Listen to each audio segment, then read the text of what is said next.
This is Science Quest.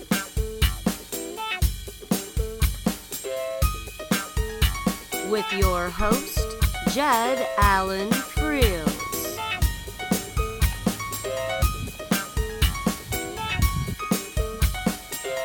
He's taking you around the world, discussing everything science. How dangerous would it be, Wayne, for somebody to be swimming here? Hi, I'm Jed Allen Friels, and thanks for joining me today on Science Quest. Hey, today we've traveled to Miami, Florida, but not necessarily to see Miami Beach like a lot of people do. We've come to explore one of the biggest national parks in the United States. And to do that, we're going to get out with Captain Wayne from Cypress Air Boat Tours to take another look at the Everglades. Captain Wayne, how are you this morning? Fine, how are you, Jim? Great, we're headed out into the Everglades of Florida. Yep, this is my backyard. Your backyard. Well, I'll tell you what, Born and raised here. let's climb aboard and take a look at Captain Wayne's backyard.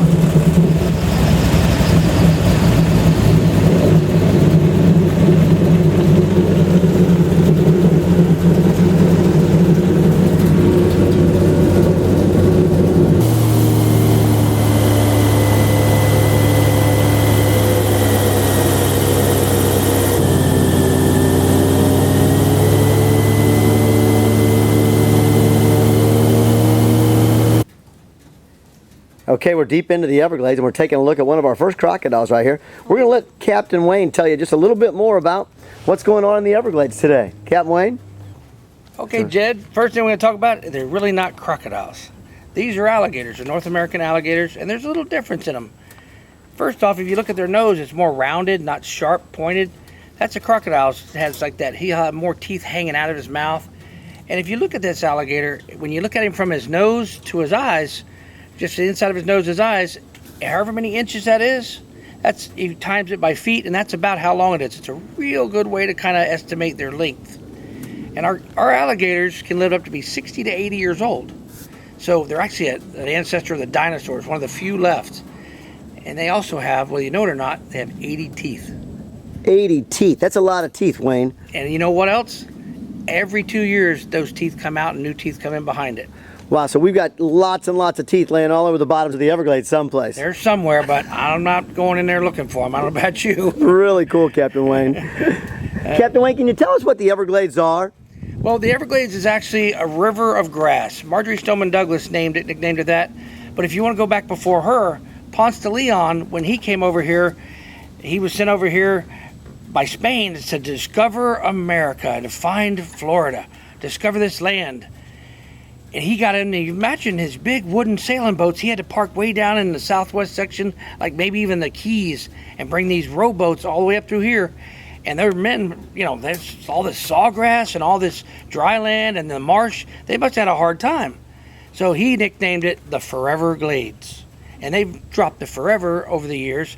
But can you imagine what he had to go through? We're sliding on an airboat, modern day airboats that can cover a lot of miles real fast. They were actually pulling them, rowing them, taking poles and pushing them, and they had a real tough time. Amazing. Our discovery of the Everglades, or our exploration of the Everglades, though, I would think is still happening every day. Oh my gosh, yes. They're actually finding new species of insects and bugs and different animals every single day. Fantastic. Well, let's take a look at some more Everglades, Captain Wayne. Thanks. Let's go for a ride.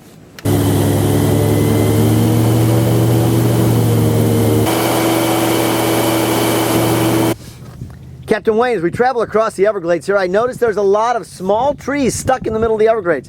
Can you explain those to us? Sure. What this is back in the late 60s and early 70s, we had a lot of hurricanes. Hurricane Camille, Hurricane Cleo. We had a lot of water, and our white-tailed deer herd didn't have the dry island enough to get on, to get up and stay out of the water. And some of those big islands were actually even flooded.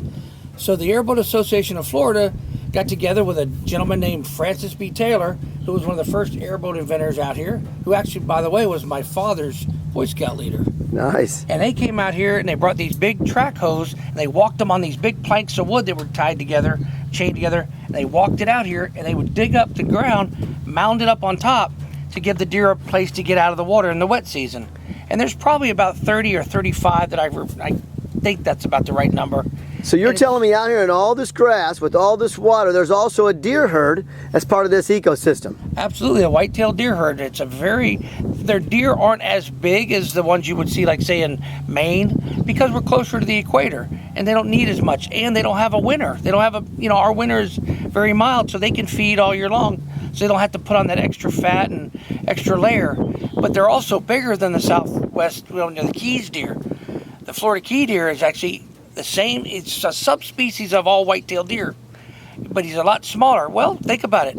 He has a lot less nutrition, different type, and he lives way down on the islands, which is even closer to the equator. So these islands are just another example of how man's trying to make the Everglades just a little bit better. Oh, absolutely. But, all the Gladesmen, that's what we kind of got nicknamed years ago, because we try to watch out and be the stewards of the Everglades, because I'm a third generation out here, and my daughter's a fourth, and my grandson Jake, he's a fifth, and he loves it out here as much as I do, and we want to keep it that way, keep it natural, so we can come out and enjoy it and see it, fish, see the wildlife, and just have it, have a nice time. And being a good steward of our environment is an amazing thing. We do appreciate you guys trying to take care of the Everglades and one of our greatest national parks.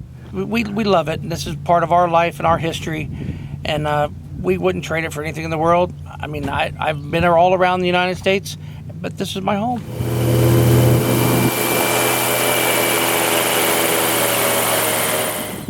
Captain Wayne, we're traveling through the Everglades, and I see all this grass. What can you tell us about it? Well, this is called Sawgrass. It's Sawgrass. the river of grass. Okay. And everyone's named malls after it.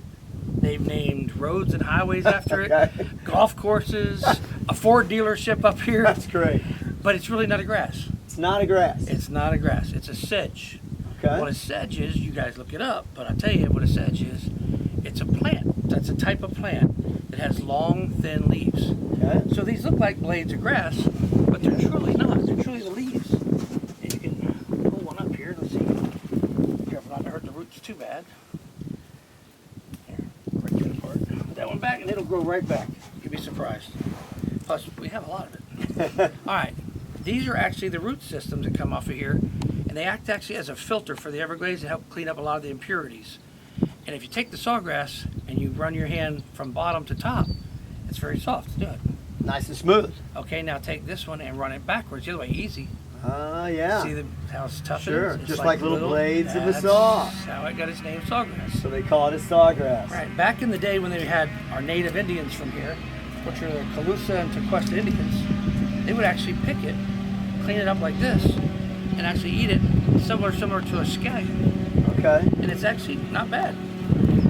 Try it. So this bottom root would be the edible just part. try a little tiny piece. Very soft, very tender, kind of like you said, just like eating the scallions. You talk about the root system out here being a filter system for the Everglades. Talk to me about the health of the Everglades. We're talking about the filter system. Are the Everglades healthy right now? Yes, they are. For a lot of years, we didn't know how to take care of the Everglades. We tried to drain it. They made these guys from Australia brought Melaleuca trees in and tried and planted them everywhere. And they took over like crazy. And they wanted to dry it up to build houses and condos. And then we figured out, oh my gosh, this is like one of the largest wetlands in the world. And the ecosystem to thousands and thousands of animals home to them. And if we kill this, we've really done a lot to the environment. Well, we see major cities like Miami popping up. So here you've got Miami, yet millions of people living on the edge of the Everglades, but yet you've got this fragile ecosystem here. And to me, it looks like it's in pretty good health right now. It's in great health. It's doing so much better than it was, say, 20 years ago. It's amazing how it's bouncing back. But that's part of life. All the rivers in North America at one time had some type of pollutant going in and out of it. And we've learned over the years, thank goodness, that let's take care of our environment. We love it. Let's keep it like that. Protect our natural resources. That's it. Well, hey, let's see some more Everglades. Let's go.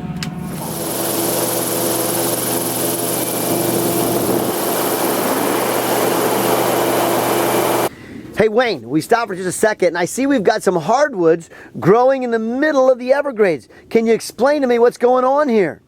Well, yeah, it's in the Everglades in South Florida anyhow. Our water flows from the north to the south.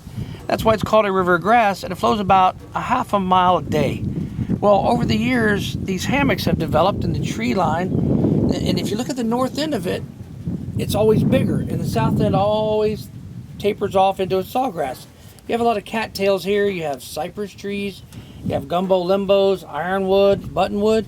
We have like a peat moss soil, but all these trees at one time, believe it or not, came from birds having the seeds and on their legs when they were out here fishing.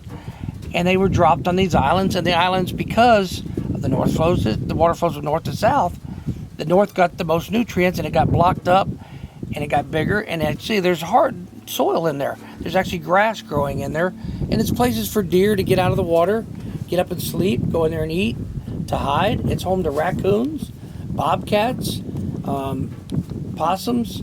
There's a variety of snakes in here, water moccasins, banded water snakes. There's a whole bunch of different animals that need this. If they didn't have a dry land to get up on, they wouldn't survive. Small islands in the middle of a vast ecosystem. Wayne, another example of the Everglades and how important they are to one of our national park systems. So we've had a great day exploring the Everglades, looking at alligators, looking at switchgrass, and learning about one of our national parks. Captain Wayne, anything you'd like to tell our students before we head back today? Well, what I'd like to do is invite you to come and see the Everglades and see as many birds as we have, because there's so many different species, including this one right here. He's trying to get on film, I see. He's a star.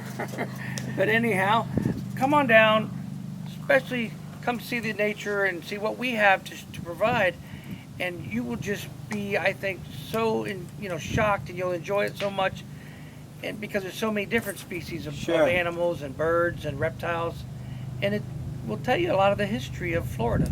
Captain Wayne, thanks so much for our trip to the Everglades today. Hey, I'm Jed Allen Friels, and thanks for joining us today on Science Quest. And remember that sometimes the answers to your questions can be found in great places like one of America's national parks known as the Florida Everglades.